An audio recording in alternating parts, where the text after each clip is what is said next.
Hello दोस्तों, नमस्कार। स्वागत करते हैं आप सभी को मेरे इस YouTube channel money sir education group पे। तो आज हम बिहार पुलिस के साइंस के प्रैक्टिस सेट 11 लेकर आए हैं, जो बहुत ही इम्पोर्टेंट है। अगर आप इससे पहले के 10 वीडियो अपलोड कर दिया गया है साइंस के प्रैक्टिस सेट को, अगर आप नहीं देखे हैं तो चैनल के प्लेलिस्ट में विजिट कर आप उस सभी महत्वपूर्ण वीडियो को देख सकते हैं। तो चलिए ज़्यादा देर ना करते हुए हम सवाल को देखते हैं। पहला नंबर सवाल को देखते हैं। ऐसे ही पैटर्न पे देखिए, मद्य निषेध में बहुत सारे प्रश्न पूछे गए थे। प्रैक्टिस सेट 10 जो कराए थे, प्रैक्टिस सेट 10 तक जो कराए थे, उससे बहुत सारे प्रश्न पूछे गए। अगर आपको विश्वास नहीं है तो आप जाकर देख सकते हैं कि कितना प्रश्न पूछा गया था मद्य निषेध में। तो चलिए पहला नंबर सवाल के ऊपर चलते हैं। जब कोई परमाणु एक इलेक्ट्रॉन खोता है, कितना इलेक्ट्रॉन खोता है? एक इलेक्ट्रॉन खोता है तो आयन बनता है। तो आयन बनता है जिस पर आवेश रहता है। देखिए, जब कोई परमाणु एक इलेक्ट्रॉन खोता है तो इलेक्ट्रॉन खोने के चार्ज को प्लस में, ग्रहण खोता है तो प्लस में खोता है, तो इलेक्ट्रॉन खोता है तो प्लस से दर्शाते हैं, और जो ग्रहण करता है उसे माइनस से दर्शाते हैं। तो एक इलेक्ट्रॉन खोया है तो यानी कि 1 प्लस से सूचित करते हैं। अगर कोई 2 इलेक्ट्रॉन ग्रहण करता है तो वह -2 से सूचित करते हैं, यानी कि +1 इसका राइट आंसर हो जाएगा। कि जब कोई भी इलेक्ट्रॉन एक इलेक्ट्रॉन खोता है तो वह +1 से सूचित किया जाता है। देखिए, जैसे कि सोडियम होता है, सोडियम का परमाणु संख्या कितना होता है? 11 होता है। इसकी इलेक्ट्रॉनिक विन्यास 2 8 1 होता है। तो आप लोग को पता है कि 1 2 3 खोता है और 4 साझेदारी करता है, 5 6 7 ये सब ग्रहण करते हैं। तो इसमें एक इलेक्ट्रॉन त्याग करता है, यानी कि एक इलेक्ट्रॉन त्याग करता है तो इस सोडियम को +1 से दर्शाते हैं, यानी कि प्लस से, यानी कि Na प्लस से दर्शाते हैं। यानी कहने का तात्पर्य है कि यह एक इलेक्ट्रॉन खोता है। तो एक इलेक्ट्रॉन खोता है उसको क्या से दर्शाते हैं? +1। अगर 2 इलेक्ट्रॉन खोता तो +2 से दर्शाते हैं। अगर कोई 2 इलेक्ट्रॉन ग्रहण करेगा तो -2 से सूचित करते हैं। कोई इलेक्ट्रॉन एक ग्रहण करेगा तो -1 से सूचित करते हैं। तो चलिए हम नेक्स्ट सवाल के ऊपर चलते हैं। नेक्स्ट सवाल भी बहुत ही इंपॉर्टेंट है। कैल्शियम तथा आर्गन के परमाणु भार 40 है, इसीलिए इन्हें कहा जाता है। देखिए, कैल्शियम का परमाणु संख्या कितना होता है? 20 होता है। और आर्गन Ar का परमाणु संख्या कितना होता है? 18 है। यहाँ पे कह रहा है कि आर्गन यानी दोनों का परमाणु भार कितना कितना है? 40 है। तो यहाँ पर आप लोग देख रहे हैं कि वैसा आप लोग पढ़े हैं कि वैसा परमाणु संख्या समान, परमाणु द्रव्यमान समान हो और परमाणु द्रव्यमान क्या हो? समान हो, यानी परमाणु भार समान हो और परमाणु संख्या भिन्न हो तो उसे क्या कहते हैं? उसे समस्थानिक कहते हैं। समभारिक कहते हैं। तो यानी कि इसका राइट आंसर क्या हो जाएगा? आइसोबार। आइसोबार को हिंदी में क्या कहते हैं? समभारिक। देखिए, समभारिक बहुत सारे स्टूडेंट से नहीं बनता है, समस्थानिक दिया हुआ था, समभारिक दिया रहता तो बनता। यहाँ पे आइसोबार है जो इंग्लिश वर्ड इस्तेमाल कर दिया गया है समभारिक का। तो चलिए तीसरे नंबर सवाल के ऊपर चलते हैं। तीसरा नंबर सवाल क्या कहता है कि अपचयन की क्रिया में ऑक्सीजन का अनुपात में क्या होगा? तो अपचयन की क्रिया में ऑक्सीजन का क्या होता है? कमी होता है। और हाइड्रोजन का क्या होता है? हाइड्रोजन का योग होता है।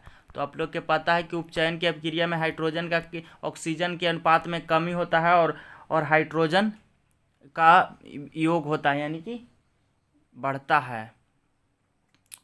चलिए चौथा नंबर सवाल के ऊपर चलते हैं।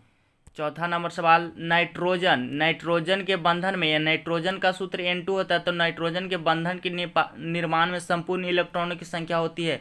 तो आप लोग के पता है कि इसकी संपूर्ण इलेक्ट्रॉनों की संख्या 6 होती है। कैसे होती है आप लोग के बताते हैं। देखिए, नाइट्रोजन का परमाणु संख्या कितना होता है? 7 इलेक्ट्रॉनिक विन्यास 2 5 होता है। कितना इलेक्ट्रॉनिक विन्यास होता है? 2 5 होता है। तो कितने नाइट्रोजन है? 2 नाइट्रोजन है। कितने नाइट्रोजन है? 2। इसकी 72 कक्षा में कितने इलेक्ट्रॉन है? तो कितने इलेक्ट्रॉन है?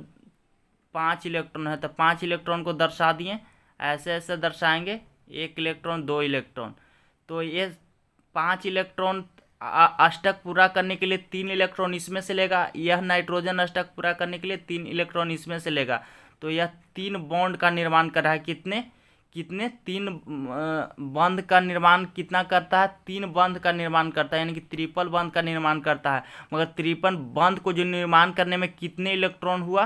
तो 3 इधर से और 3 इधर से। कितने इलेक्ट्रॉन? 6 इलेक्ट्रॉन। तो आप लोग याद रखिएगा। चलिए 5वां नंबर सवाल के ऊपर चलते हैं कि निम्न में किसकी अणु संख्या और अणुभार एक समान है?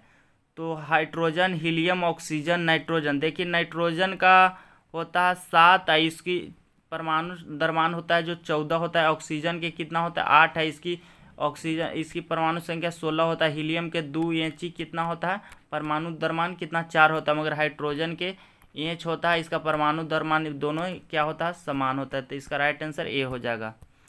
चलिए क्रियात्मक समूह में कार्बन डबल बॉन्ड वाले यौगिक कहलाते हैं। देखिए कार्बन सिंगल वाला बॉन्ड क्या कहलाता है एल्केन कहलाता है, एल्केन कहलाता है। कार्बन कार्बन के बीच डबल बॉन्ड होता है तो एल्कीन कहलाता है, क्या कहलाता है एल्कीन।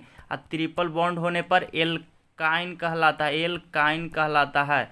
तो यहाँ पे डबल बॉन्ड है तो यानी कि अल्कीन हो जाएगा, अल्कीन। इसका राइट आंसर अल्कीन हो जाएगा। चलिए नेक्स्ट नंबर सवाल के ऊपर चलते हैं। नेक्स्ट नंबर सवाल क्या कहता है, पानी के खारापन का कारण किसका घुलनशील लवण है। तो ऑप्शन ए में सोडियम एवं पोटेशियम, पोटेशियम एवं अमोनिया, सोडियम एवं कैल्शियम की डी में कैल्शियम एवं मैग्नीशियम। तो पानी को जो खारापन किसके कारण होता है कैल्शियम और मैग्नीशियम के कारण, Ca और Mg के कारण, घुले होने के कारण। चलते बहुत बार एग्जाम में पूछा जाता है मेंडलीव का आवर्त सारणी तत्वों का वर्गीकरण किस आधार पर किया गया है। तो परमाणु संरचना पर कि परमाणु द्रव्यमान पर कि परमाणु आयतन पर कि परमाणु घनत्व पर। तो मेंडलीव का जो आवर्त सारणी का वर्गीकरण किया गया है परमाणु द्रव्यमान पर किया गया है। किस पे परमाणु द्रव्यमान पर।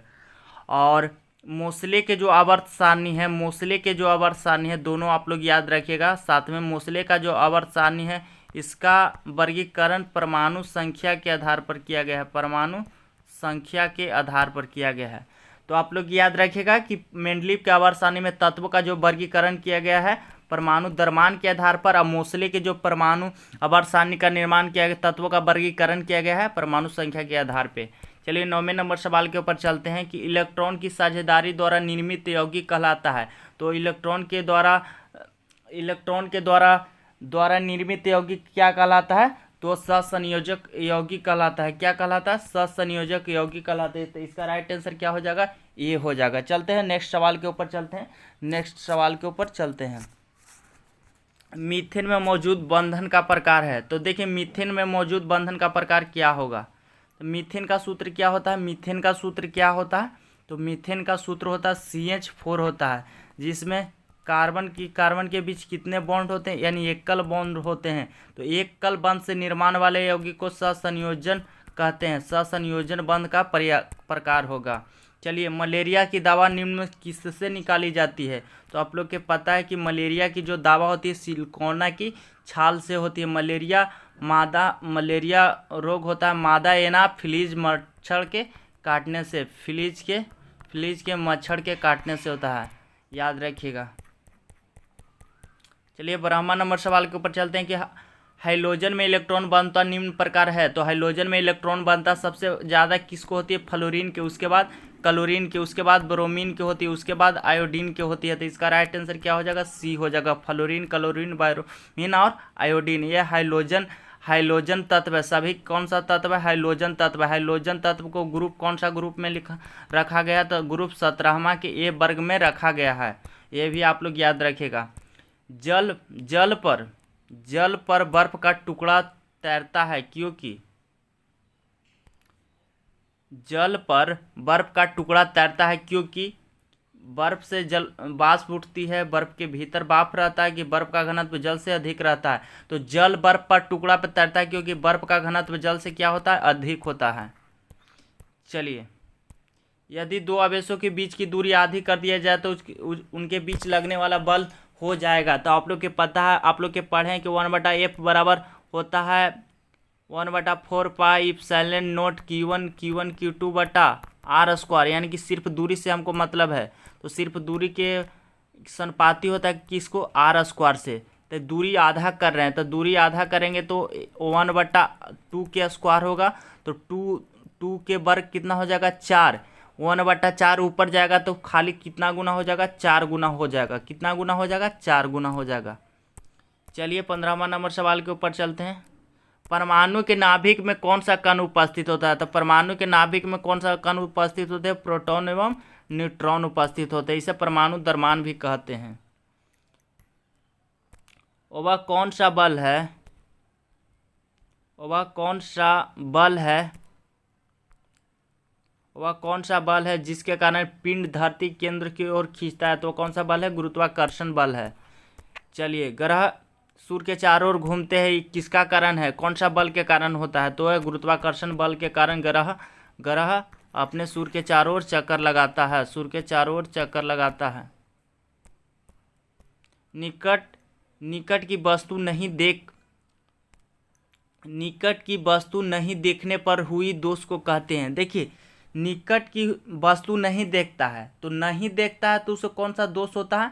दूरदृष्टि दोष होता है। कौन सा दोष होता है? दूरदृष्टि दोष होता है। आप लोग याद करिए कि दूरदृष्टि में दूर की तो वस्तु दिखाई देता है मगर निकट की वस्तु दिखाई नहीं देता है, इसीलिए इसका क्या हो जाएगा? दूरदृष्टि दोष।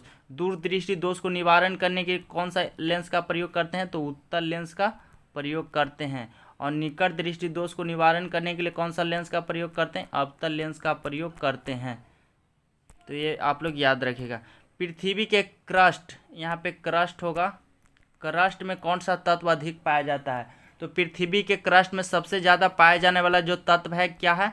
ऑक्सीजन। कितना पाया जाता है? 49.49% पाया जाता है। और सिलिकॉन कितना परसेंट पाया जाता है? तो 27% पाया जाता है। कितना परसेंट? 27% पाया जाता है। और मैग्नीशियम 2.1% पाया जाता है। सबसे ज़्यादा कौन सा तत्व पाया जाता है? ऑक्सीजन पाया जाता है। और आर्गन कितने पाए जाते हैं? आर्गन न के बराबर में पाए जाते हैं। तो सबसे ज़्यादा पूछता है ऑक्सीजन के बाद सिलिकॉन। अगर तत्व पूछे तो एल्युमिनियम बता दीजिएगा, 7.3%। इनमें कौन सा लोहे का यहाँ पे अयस्क होगा? लोहे का अयस्क नहीं है। तो हेमेटाइट लोहा का अयस्क है, मैग्नेटाइट लोहा का अयस्क है, सिडेराइट लोहा का अयस्क है, मैलेकाइट लोहा का अयस्क नहीं है। तो इसका राइट आंसर क्या हो जाएगा? डी हो जाएगा। तो चलिए, इतना ही सवाल था हमारे पास। तो अगर आपको अच्छा लगा होगा तो कमेंट कर ज़रूर बताइएगा। अगर आप नए हैं तो मेरे इस यूट्यूब चैनल को लाइक और सब्सक्राइब और शेयर ज़रूर कीजिएगा। मिलते हैं नेक्स्ट वीडियो में, तब तक के लिए धन्यवाद।